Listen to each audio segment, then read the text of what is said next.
It's been a beautiful day and it's going to be a nice night overall, but you will notice by the morning it's warmer. It's going to be more humid. We already have some clouds moving in, but temperatures are in the 50s. So what's likely going to happen will cool. Check it out, Kentwood already in the upper 40s, but then by the morning temperatures are going to come up. So 59, that's just an average temperature. So it's going to be, we'll likely hit our morning low at midnight and then we'll warm up as the morning progresses. And clouds do return. Now before you go to work or go to school tomorrow and you're going to be gone all day long, make sure you grab your phone, of course, and any other electronic devices, and you have it charged fully, because you want multiple ways to receive alerts should any be issued tomorrow, because we could be dealing with some pretty intense thunderstorms. Now it's not a guarantee, but we could have, if we miss out on the first round of storms, we could have another round overnight. So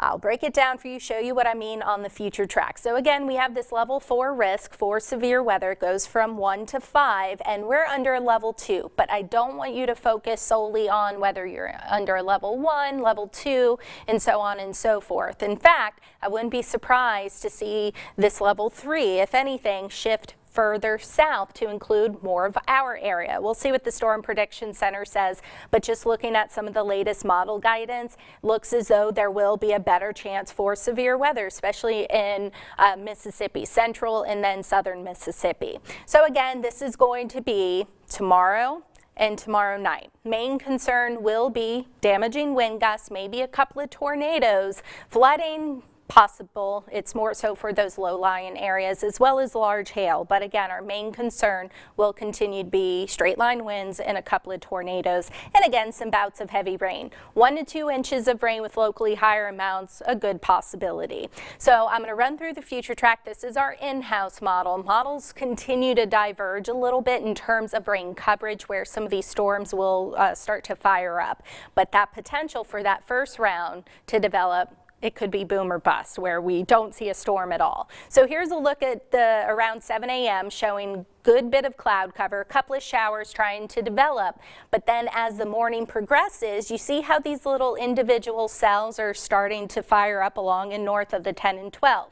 These would be potentially supercell thunderstorms, where the greatest risk with that would be some tornadoes, possibly some long track tornadoes. So that's one thing we'll have to watch for to see if they do develop.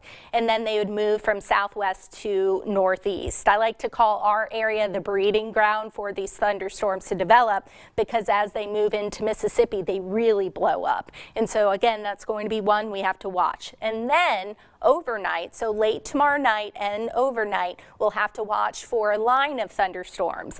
This line would have a greater risk for some damaging winds, maybe a brief spin-up tornado. So if the first round doesn't develop, the second round more than likely would move in overnight, and most of us could see some rain. Again, not a guarantee that everyone will get severe weather. In fact, it's going to be isolated spots. It's not going to be a widespread risk.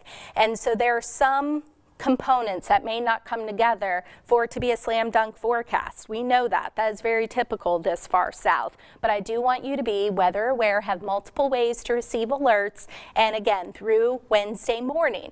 It's going to be one of those days where we hit our high temperature for the day on Wednesday. By Wednesday afternoon, temperatures are going to drop. Thursday is going to be much cooler, waking up to the 30s, and then we'll go from 60 on Thursday to 72 on Friday. And check out the weekend, already pushing 80 degrees again, and you guys know what this means. So if we have another cold front next week, which is looking likely, could be another severe weather risk as well. But we'll get through the first one, worry about others down the road. So now is a good time to download the free BR Proud Weather app. Let's send it back to you.